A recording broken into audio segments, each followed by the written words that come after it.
This is the way Trump chose to spend his time on the biggest podcast on the planet. Man, and there were a number of them. But He's I talking defeated about ISIS with the greatest generals. I had a guy who was so great. I flew to Iraq, and I met the real generals, not these idiots that we deal with.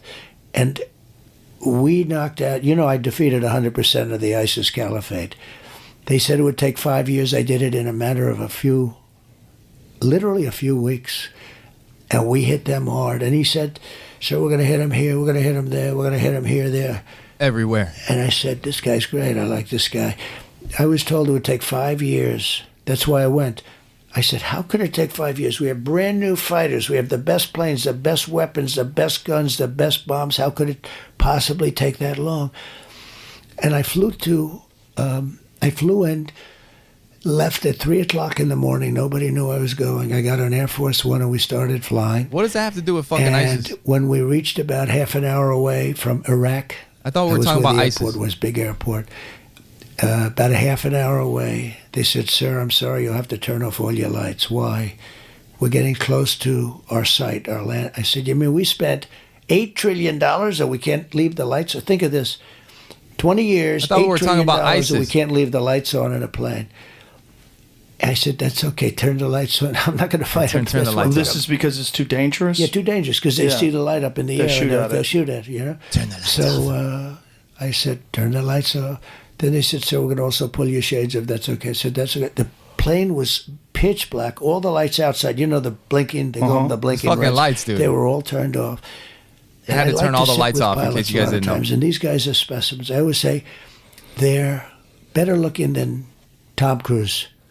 Okay. The pilots. And they're even taller. And the lights were out. Like perfect specimens. In the dark. These guys, like for a fighter, you have some guys that are perfect specimens. These right. guys. In the dark, though. And, they picked the best pilots in the Air Force, United States Air Force, to fly Air Force One.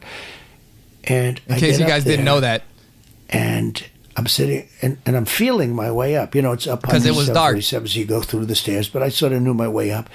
There wasn't a light in the plane. I'm saying, can you imagine? We spent trillions of dollars, and what the fuck are we talking about? Flying blind. But I got into the plane. The cockpit is dark black, little tiny light. You could see the pilot.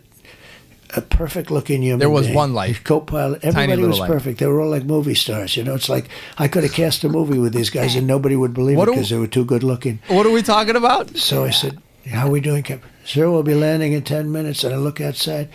There's not a light. And not a light. I've landed a lot of planes. And you see like little lights at least. It has At the least. computer sign saying 1,000. You guys can go back and watch that. That was at 1 hour and 34 minutes on the Joe Rogan podcast. You guys go check that out. This was a 2 hour and 58 minute podcast. The first 40 minutes was like, I think, garbage, bullshit. I don't know what the fuck this was. Like they were talking about ISIS, but then we talked about lights for fucking how long? Yeah. What? And how good looking the pilot. And how good looking they could have been in a movie. Yeah. Yeah. Dude, do we not have fucking problems in the world? Yeah. Yeah, it's nuts. Are people not fucking each other up on the other side of the planet? Yeah. Like what? So if you guys like, and that's the thing, fuck Joe Biden and the other side, but you're going to act like this side is fucking like we got it together. Right. Yeah. Bro, they're all fucked up. So don't come. It's a sign. It's a sign. If your team is all, just listen to what I just played you. If you're a fucking Trump fan, and then go look at the dude that's in right now. If you're on the other side and his sidekick. Yeah. Don't fucking play yourself. But if shit goes down, which one?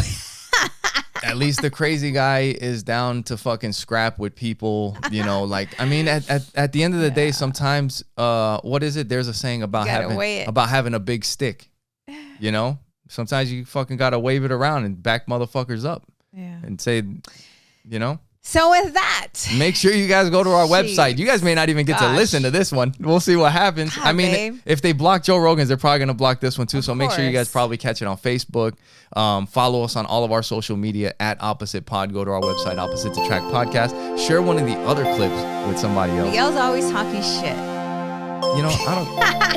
I already said, we didn't start this shit. We started this to talk about what we want to talk about and bring people along for the ride. And we're glad you guys are here with us for it. Thank you guys for your love. Thank you for your support. And thank you for watching Opposites Attract podcast. Where we get better together. Bye.